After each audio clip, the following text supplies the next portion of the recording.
Welcome to the Withering Effect, episode 166. I'm Carl, and this is a very special episode of the podcast where we take a look back at some of the best on moments from our shows in 2022. First, we joined DuDs and Jimbo on episode 131 in February, where they discuss how to improve the weather system in Minecraft. Remember to check out the full episode for the rest of the weather changes.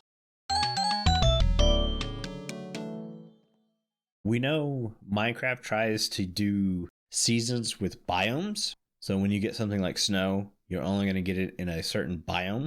Mm-hmm. But that also means that the grass color changes. So like taiga grass is a little bit more dull than plain grass, and mushroom grass is way more tropical than plains grass. So one of the first things I thought would be, how cool would it be to be able to silk touch the different color grasses and be able to move it and place it down? Make it like a different biome. Right, yeah. And move it.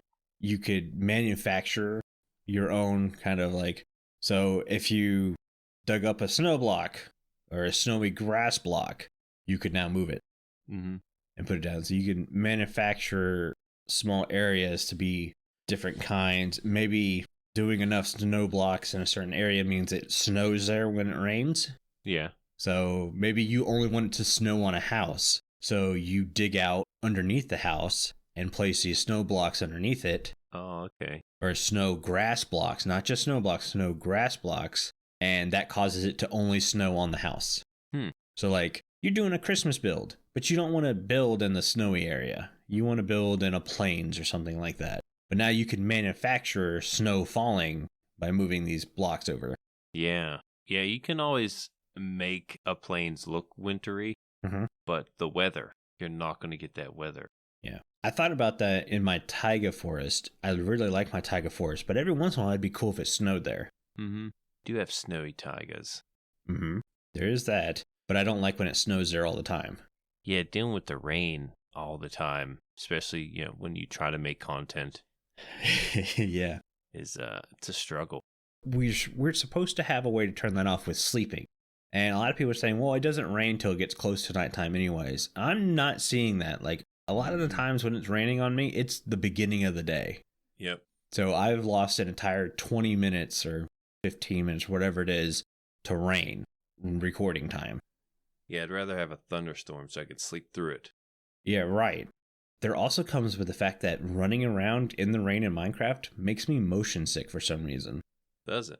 Like I just started realizing this. I was trying to get indoors when it started raining, and I was a good ways away from my house. And I was just like, why am I feeling sick to my stomach? And I realized it was the rain. The second I got inside, I was good. And Minecraft's the only game I get motion sick on doing certain things. Most of the time, it's working in just a 2-block tall tunnel. That'll do it to me. But yeah, the rain. I guess because it never rained that much before, I didn't notice it. But now that it's raining like all the time, it's making me motion sick.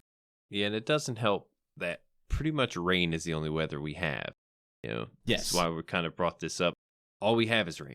That or thunderstorms. That's it. There's no in between. You can never get a mist. You don't get fog. Yeah. What if we do have like an in between? Maybe like an overcast. Yeah. That could help you avoid the rain, but also give a chance for mobs to spawn in the day. With that overcast, it would take the light level down a little bit. Well, the fact that they have to spawn in light level 0 now, kind of hurts that. But with the overcast, we get overcasts in deserts and savannas. Yes. Yep. What if you just moved it through the world? That would be right. Yes. It would just be a weather, not so much of a feature in that biome. Yeah. You could randomize location. You would probably still need to do it by biome, but not specifically to biomes. So this taiga biome is getting ready to have a weather event. That weather event is now randomized, so it's getting a misting. But the biome next to it, it's randomized is a downpour. Yeah. And then it changes and stuff. No longer will it rain everywhere except for savanna and desert. Now it might actually rain in the desert for once. Right. Now, you brought up misting. When you say misting, I'm thinking fog. I have fog down here as some kind of an improvement because fog is like a weather. Yeah. But it's more like an atmospheric type of deal. Mm-hmm. But it makes it, I don't know, it makes it thicker to see through. Yeah. What if in the mornings along like riverbeds, there's like a thick fog when you're running through?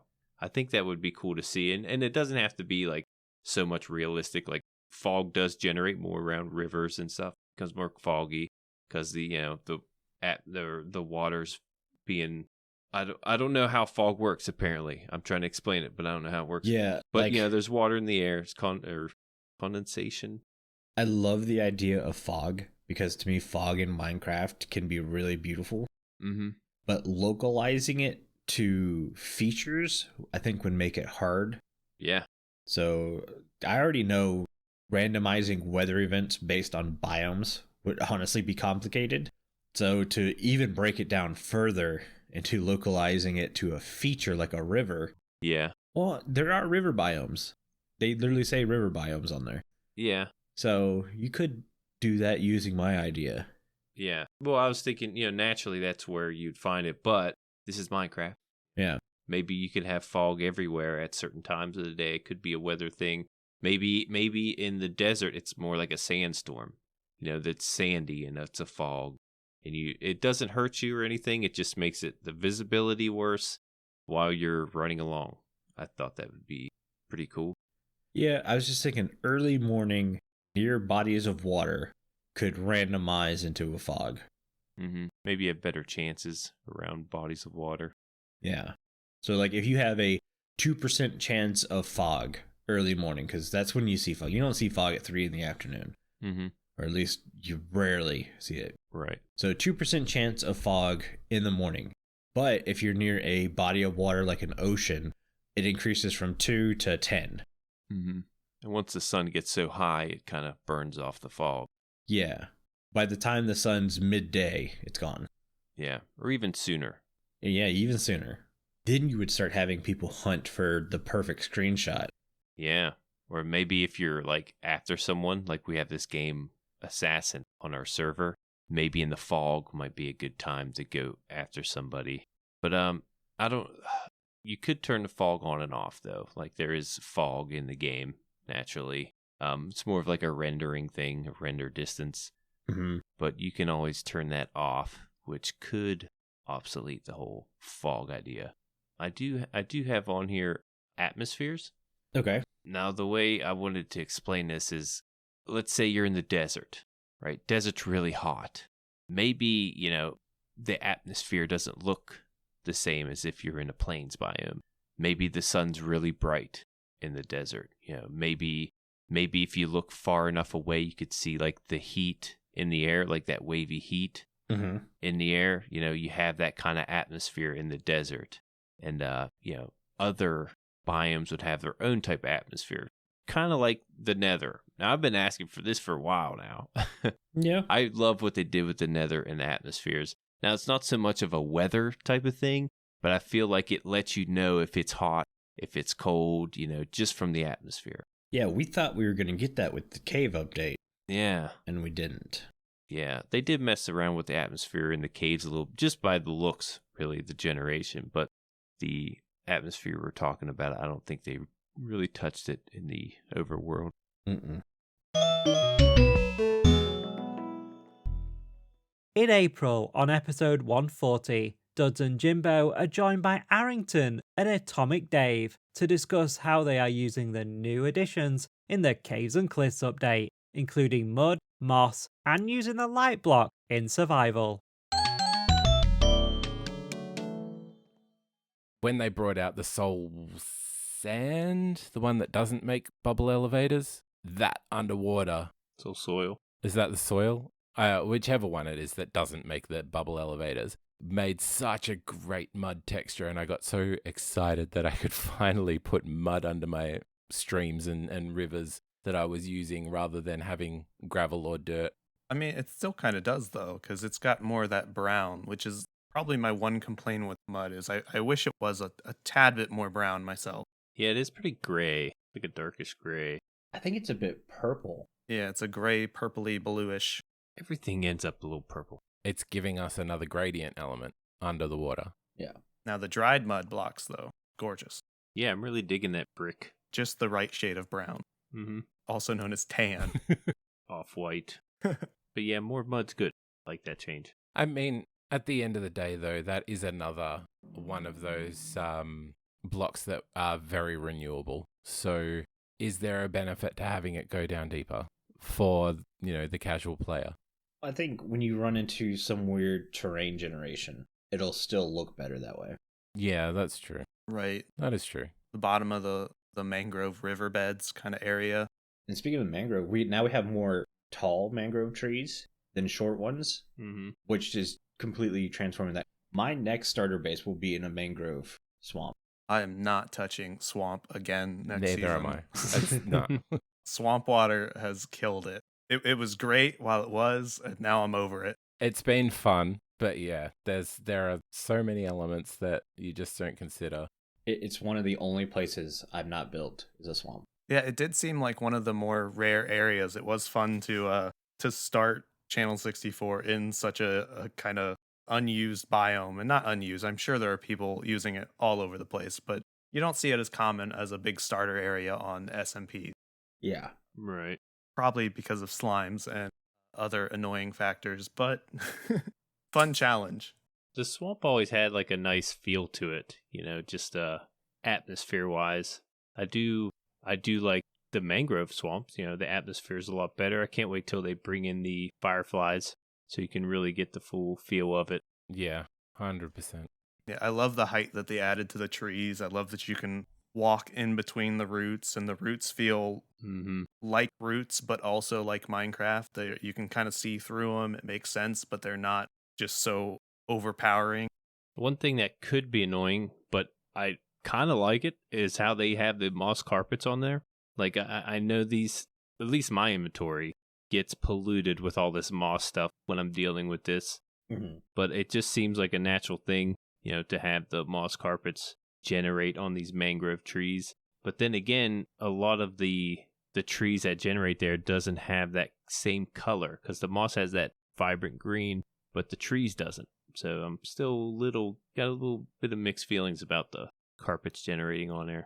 Yeah, it makes sense, but it's a little bright. Mm-hmm. I'm still personally in the camp of, I really wish moss was different per biome. I think had the moss looked like dead grass in the desert, then we could have hid lighting in the desert better. I think, to your point, if the moss looked a little darker in the swamp, in the mangrove forest, it would blend a little better. Right. I mean, I know we're past the development of the moss as it is, but I would love to see the moss carpet stack in the same way that snow layers do. Yeah. That would solve a lot of pathing issues, when you're terraforming and stuff. But that's, again, not really update relevant. Well, you guys are talking about hiding lighting and stuff, and that's something Ripple Effect hasn't had to worry about for close to a year now, because we brought the light block over from creative mode and craft and stuff. So you're like, well, hide lighting here. It's like, I just put the invisible light block down. Right. Get yourself a winter. Well, and in general, just lighting since 1.18 has been fantastic. Yes. I still find myself overlighting caves every time I'm caving like crazy. Same. Oh, I try to be so strategic when I light things. It's something in my, I try to be sparing with my torches all the time. Oh no, I'm a torch spam everywhere kind of person. I am still, same deal. I am lighting like it's 2019. I do wish I was a little better about lighting, because I'm not thrilled about how I can't find coal lower in the world. Yeah. Even if it was sporadic and rare, that and the deep slate coal block was gorgeous. I used it all over my base this season, and to know that I won't be able to find that next season really, really stinks. Yeah, I would love if coal was even just rare at lower levels, because there's a point where I understand the need to plan to go caving, but I always liked the worst case scenario. If you were caving, you could maybe find a mine shaft and there's wood. You could find an aquifer and then there's fishing. You could find spiders and make wool out of the string. Like, there were those options, but those are limited now by the fact that you're down there and there's less coal to find. I guess you could still do charcoal, but I've moved to charcoal. no one uses charcoal. No, I've moved to charcoal. That's what my single Really? player has done to me, because I am down at that deep slate level and not going to the surface. So I have adapted to charcoal and I am okay with it. You just need to plan ahead. Maybe that's the natural progression, is charcoal. So if you have a tree farm, like, it makes a lot of sense. Like, the way Jimbo has his whole underground setup this season is, like, he has a moss farm that's turning everything into bone meal that's feeding a tree farm. So he could basically have free renewable charcoal whenever he wants. Yes, but I don't. But I don't use coal. I have no other use for coal, so I just make torches. But I've been, I put torches down for so long, and then they come up and get replaced. Yeah. Then I got my torches again to spam somewhere else. Well, and you don't even necessarily need coal as much for furnaces anymore either, Right. do you? Because I think, Duds, were you the one that did the lava farm right next to your furnaces? They weren't right next to it, but it was, like, in the iron storage area. Right? That's genius. I had never thought of that. And it worked out really. The problem was having to constantly switch out the buckets. I have gone to blaze rods again. Okay. Yeah, that's the only thing with lava. Whilst it's fantastic as a fuel, it's a manual process, so you need to do Yeah. so much on your own. Like, if you know you're mass smelting something, then having a couple dozen lava buckets is great. But if you're just, like, smelting one or two items, like, I got 2 stacks of sand I want to turn into glass, the lava bucket's a pain in the butt. Mm-hmm. Because I'm one of those that I always want my furnaces to have fuel waiting, Right. so I don't have to think about adding fuel. So maybe it's a more starter solution. Yeah, definitely. I'm on the bamboo train for furnaces, personally. Yeah, if you get enough of it. You'd be surprised how far it stretches. Oh, yeah. Mhm. Yeah, you get a lot of bamboo when farming. So then the natural progression is lava furnace, coal, and then bamboo. Unless you get like Withering or Blaze Farm. Next, we move to June and episode 148, where they discuss allays in Minecraft 1.19, the Wild Update, and how Jimbo's first allay, Todd, made some very bad decisions in a cave. Casey and I wanted to go do some mining, so we went off towards the jungle to get some wood. And as we enter the jungle, we see a pillager outpost. Mm-hmm. And lo and behold, there are 2 allays in this pillager outpost. We got extremely lucky. We didn't know it was right there. We knew there were some nearby, but right there they were. And we're like, okay, do we need to get geared up before running into this pillager outpost? Because it can be dangerous if you're not prepared. And we looked at each other. We're like, no, we're not going to get geared up.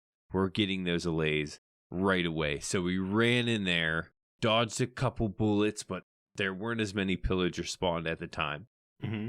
So it was a good opportunity, and we got an allay. The first mob that I was able to befriend is an allay, and I was real excited. Me and Casey ran out of there. I gave him a piece of copper, and he followed me everywhere, which sounds great, right? Yeah. Sounds like a great thing. You got this little buddy with you. I actually named him Todd. So me and Todd went mining because I guess I could have blocked him in somewhere, but I didn't think about it at the time. So me and Todd are, we're wandering around. He's doing well. He's dodging arrows from skeletons and whatnot until I get into this cave, and there's lava everywhere. And Todd doesn't know any better, apparently. Todd swims right into a lava column and dies Oh, no. really fast. Like, it's not like he took damage, flew away, and then died. He went in the lava a few seconds later, died because he couldn't get out. He's kind of stuck in the slow motion of the lava. Yeah, he's trying to swim in the lava. Yeah. And I kind of seen it coming, and I was yelling at Todd. It's like, Todd, don't go near that. I was trying to tell him, but he didn't listen to me, and he went right into the lava. Todd, you idiot. Yeah, and I've only had him for like 10 minutes, and then he died, and I know these guys don't come around too often, they're kind of rare, and I was so heartbroken. But then again, like, the allay they're kind of annoying to have with you at all times. Mm-hmm. Yeah, they could be your little buddy. They're adorable looking. The way they fly around, and I was mining copper and then just running to the next thing, and he was picking it up for me and throwing it at me. Later on, I was like, "This is so cool." I got this little guy here, and he's helping me pick up all of these blocks. I wanted to give him another thing to help me mine or to help me gather because I didn't want copper at the time. I was looking for iron. So I can grab iron and run off, and he would grab the iron for me if I missed any. Or if it dropped down to where I couldn't get it, he could get it. Mm-hmm. But no, I couldn't give him anything else. I couldn't give him anything but the copper. He had the copper. I even tried to right-click with it, near him with the iron, and I couldn't give him that. So I was upset about that. I was upset about his pathfinding into the lava. What in the world was he thinking? Mm-hmm. And it's going to be ideal. Like, it's probably going to be, if you're going to have him as a little buddy, give him a totem because they're going to die. Yeah, as rare as they are, and their health is not the best, even though it's not bad, and they regen. But yeah, as soon as they go in lava, man, they're done from there. One hidden thing, and other people on the server have found the LAs, and from what I've seen, their biggest gripe is they don't follow very well, is that they're super slow. Mine followed pretty well. That's what I thought. I thought the pathfinding was okay, other than the flying into the lava thing. Yeah. But I haven't gotten to work with the LAs closely to see. Yeah, funny thing is, Casey had one also, and when mine died, I noticed his wasn't around. He, lost his, or his died too. I don't know if it ever came back. As far as I know, his LA's gone too. Wow. Very well could have went in lava in that case, because, the cave we were at was kind of open. It kind of seems like this is what these things were designed for. Mm-hmm. And doesn't seem like their functionality's good enough. I'll have to watch more people. I haven't really watched any content creators who have got the LAs, except for maybe DiiKoj. And DiiKoj just went and got the LAs. He hasn't really done anything with them yet. Okay. Yeah, we'll have to keep an eye on that. In June, on episode 150, DuDs and Jimbo are joined by Stifflered to discuss their ideas for what 120 could be. Remember, this episode was recorded before Minecraft Live. However, first we need to find out how this guest episode came to be in the first place. Let me just explain how I got here today. Well, and how we got our guest. Yeah, right. Yesterday you mentioned, or you messaged me because I was supposed to be working late today. And I mentioned I should be home Sunday night. And you messaged me yesterday just to clarify if we're going to need a guest. And I told you, yeah, I should be done or available Sunday night. So around lunchtime today, my boss tells me that something critical broke down at the plant, that we're probably going to be working until 3 a.m. the next day. Right? And I'm like, oh no, first thing I thought of was the show, I'm supposed to record.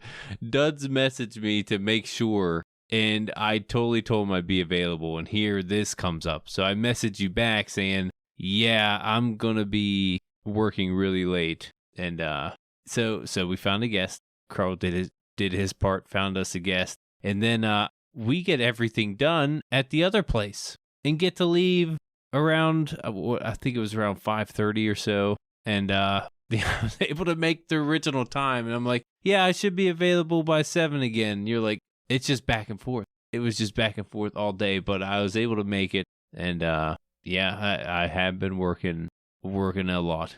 To put that in perspective, Jimbo told us he probably could make it 5 days ago. As of 2 days ago, we had our guest lined up. Oh. We did not take your word for it. And especially when Carl mentioned Stifflered coming back on, I got super excited. So I was like, even if Jimbo can make it, we're not canceling this guest. This is too much fun. No. Yeah, if we have a guest, definitely. Well, let me tell you real quick how Carl did this, okay? How Carl approached me, because this is... Oh, yes. Yes, your side of it. Yeah, this is important. So he messaged me, right? And he was like, hey, Stiff, how you doing? Blah, blah, blah. All that, the nice pleasantries and stuff. Yeah. And then Carl says, hey, we've got episode number 150 coming up. It's a big episode. And I was like, wow, this is super exciting. They're going to ask me to join and be a guest on the episode. And he's like pumping it up, talking about how exciting it is and everything. And then he says, like, do you think you could help me get in touch with this person to have them on as a guest? And then he gives me a whole list of other people. And I'm just like, no, I'm sorry. I don't know that person, And finally he's like, all right, well, like, can you join? I was like, yeah, that'd be great. I'm just kidding. He didn't really do that. Oh, that'd been so funny. Yeah. Kinda. No, he was nice. I'm excited to be here, and I'm glad that it all worked out because I like talking with you, Jimbo. I'm glad you could make it. Yeah, I would have hated to miss something like this, Especially because Jimbo didn't know who the guest was. Yeah, I didn't know till an hour or so ago. Yep. Got to hold the cards close to the chest just in case. Mm-hmm. Yeah. You might as well just line a guest up every week, just in case. Just line them up. Hopefully not. That's a lot of work. Yeah, it's not easy. Definitely not easy. No, I come with demands. I do not make it easy. Oh, I think we have to say void frogs 3 times in this episode. there's one. That one doesn't count. What? Oh. Oh, man.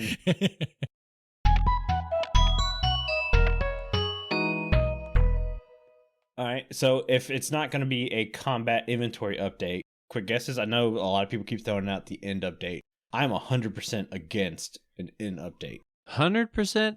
100% against an end. I think there's bigger things that need to be fixed in the game than the end. As of just recently playing around in the end, I still like the end.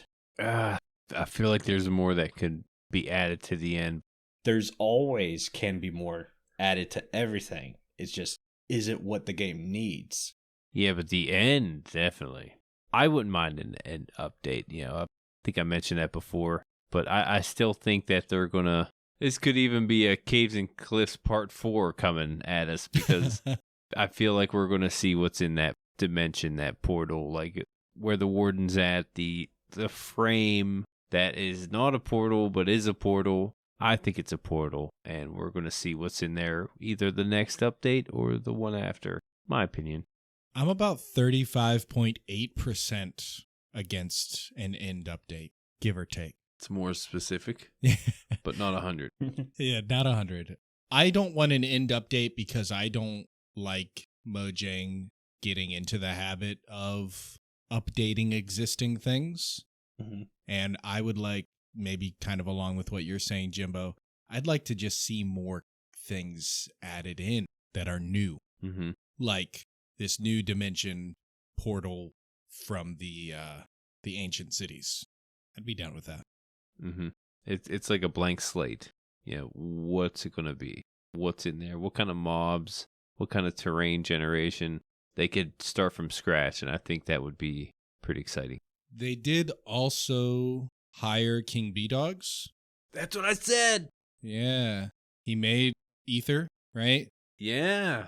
And if we go back, so like Ulraf, he said that I think he said the LA or the Warden, one of these was the first mob that he started work on back when he first joined the company. And he joined the company around 2 years ago. And he started working on that. And now it's released. So that's been like 2 years on one thing that he's been working on. King B-Dogs joined the company at about the same time. So if they hired him and it had anything to do with the Ether and they're bringing him on, we would be at a point now where we might see a King B-Dogs inspired something released. Mm-hmm. Yeah, I entertained that idea. I'm like, what if King B-Dogs was brought on for a new dimension? Because he did so well with the Ether. And yeah, that was one of my takes was, possibly. Not saying, I mean, he's talented either way, not just for this Ether, but. I'm saying I believe King B-Dogs was the architect of the Deep Dark and ancient cities. Yeah, maybe his part's already done.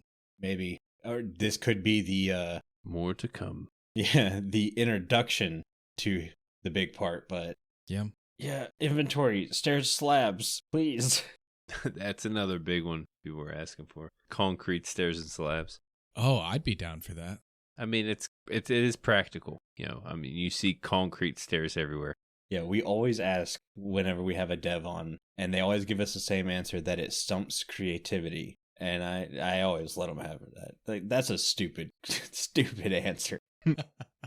Take this, developer. I'm clipping that. I'm going to send it to all of them.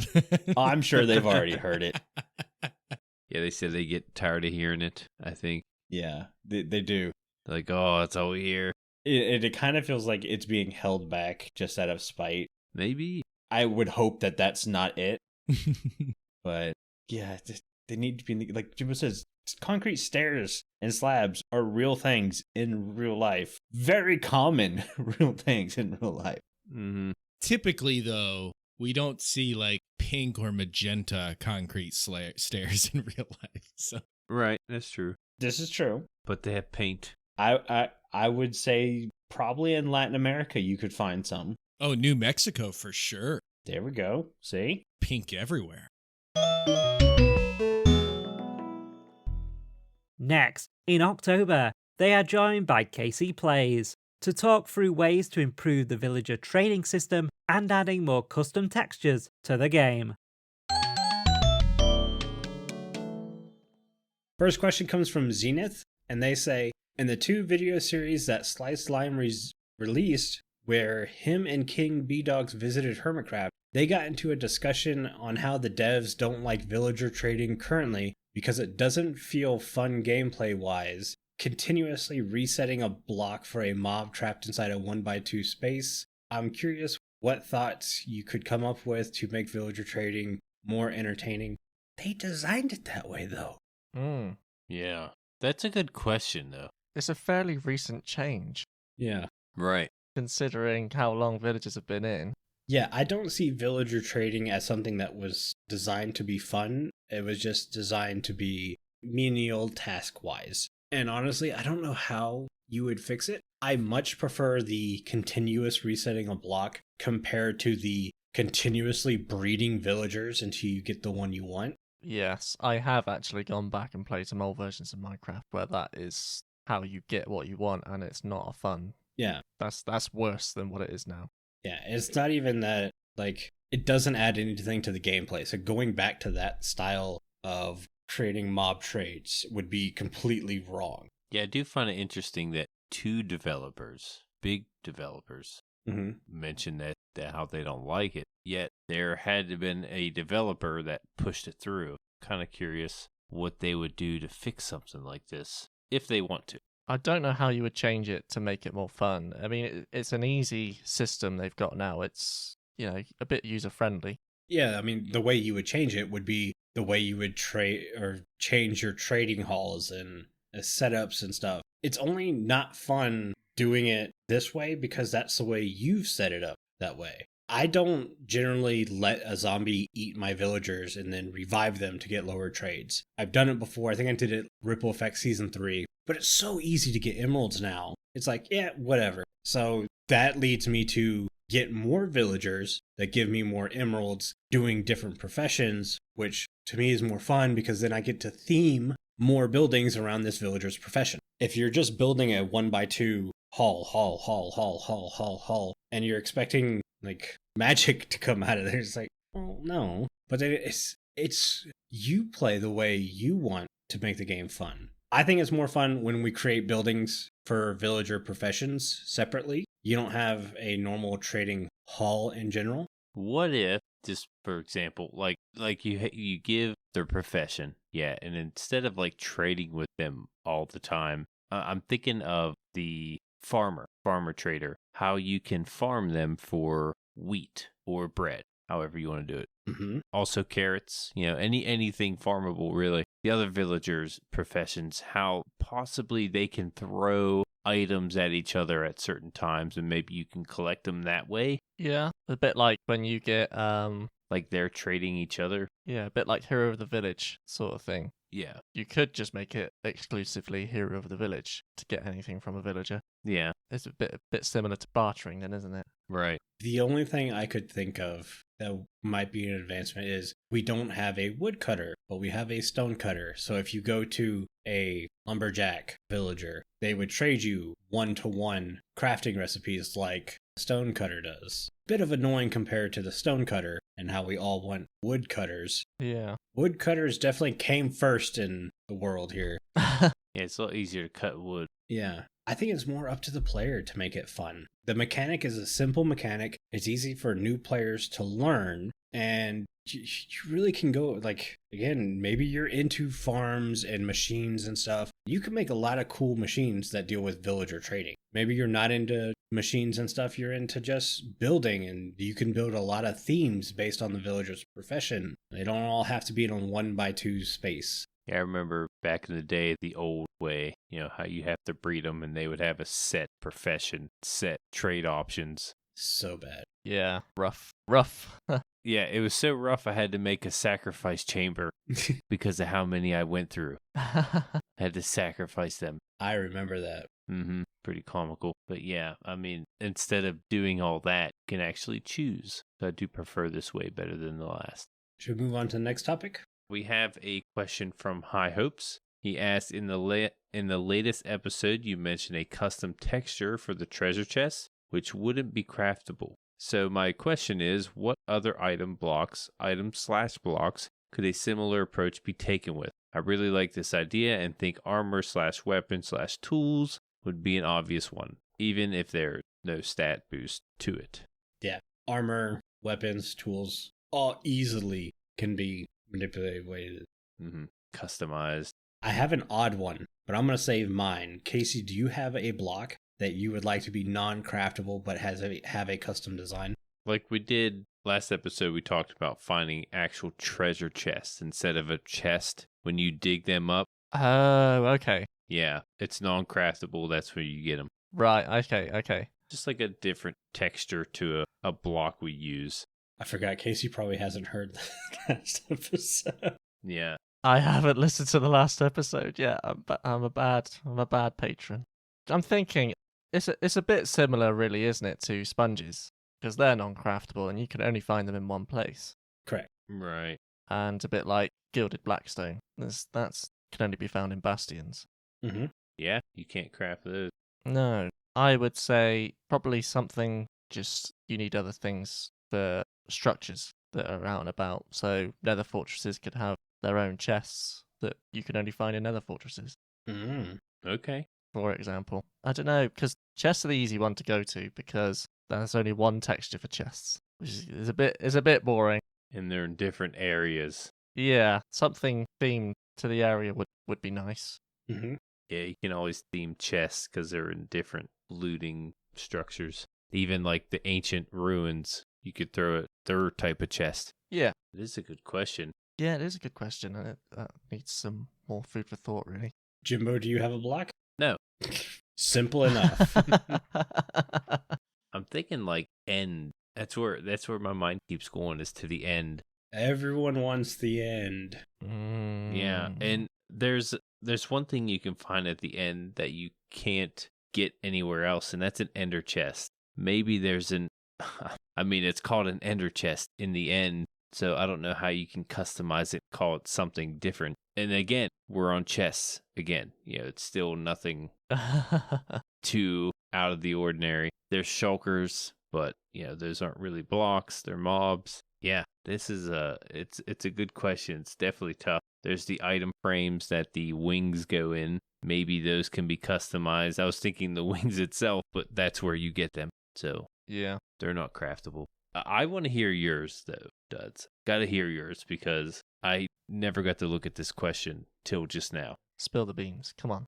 Put it out there. We're recording on Saturday night instead of Sunday night. I normally do the show notes on Saturday night, Sunday morning, so Jimbo generally does get a chance to look over them when he's popping in his. But I had to work on the air conditioning unit all day, so I did the show notes like 30 minutes before we were recording. Me too. Both Jimbo and Casey are flying blind for the most part, but my block that I would like custom textures that I cannot craft anywhere else would be an anvil. Okay. Yeah. Anvils get used for a lot of decoration, and I would like to see a couple variations of anvils we couldn't craft. You could have them in villages, you could have them in nether fortresses. Yeah, you'd have to dot them around a little more because I can only think of what mansions you can find them, and they're halfway broken. You can find them in villages. Anvils? Yeah, I think the blacksmith has an anvil. Oh, for a workstation, right? I don't know if anvils are a workstation,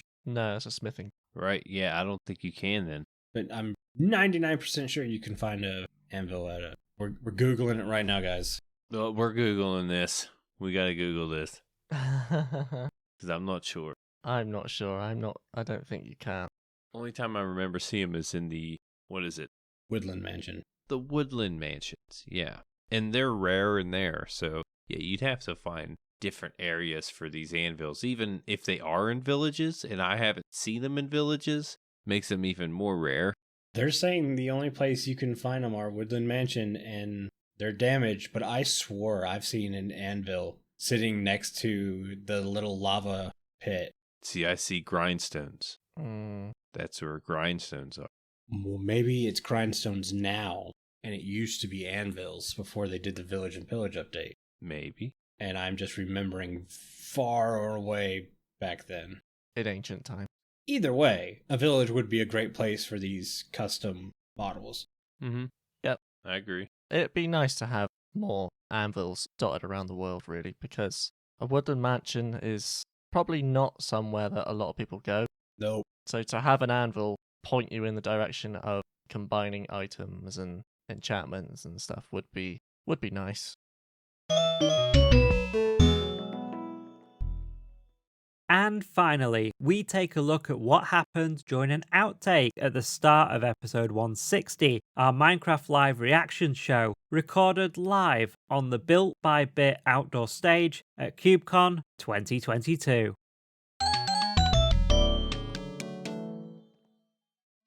Welcome to the Withering Effect, episode 160. Today's date is October 15th, 2022, and I am Duds. And I am Jimbo Slice 23. I'm CarlRyds.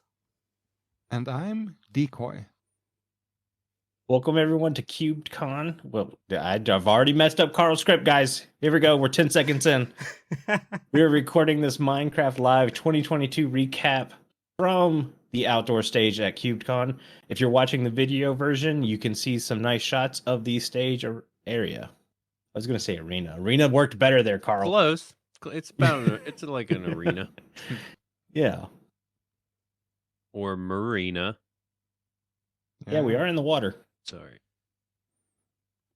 Carl, I am looking at our live stream and it's just a black screen. Yeah, no. Oh, this is going Did you great, take the guys. cap off the camera?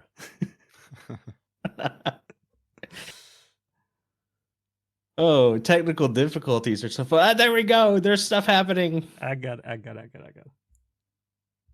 Guys, Carl's stream deck is filled with stuff just for this episode. Okay, so we're going to start that again. There's a lot going on. There is a lot going on. Okay, so we're going to start that all again.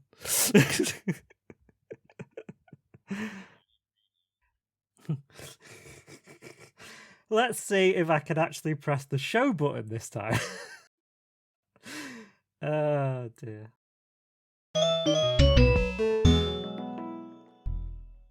That's going to do us for today. If you like this show, you can share it with all your friends and on social media. If you listen on Spotify, rate and follow us so you never miss a future episode. Or if you listen on Apple Podcasts, leave us a nice review. They also now have a rating system, so make sure to rate us there as well. Doing any of these helps the show reach more listeners. If you'd like to get in contact with us, send an email to podcast@thewitheringeffect.com. Tweet us, leave a voice message, or join our Discord, where you too can have a chat with everyone who works on the show and fellow listeners. All the links are in the show notes. You guys have been awesome. Thanks for getting withered with me. You should probably go drink some milk now. Bye!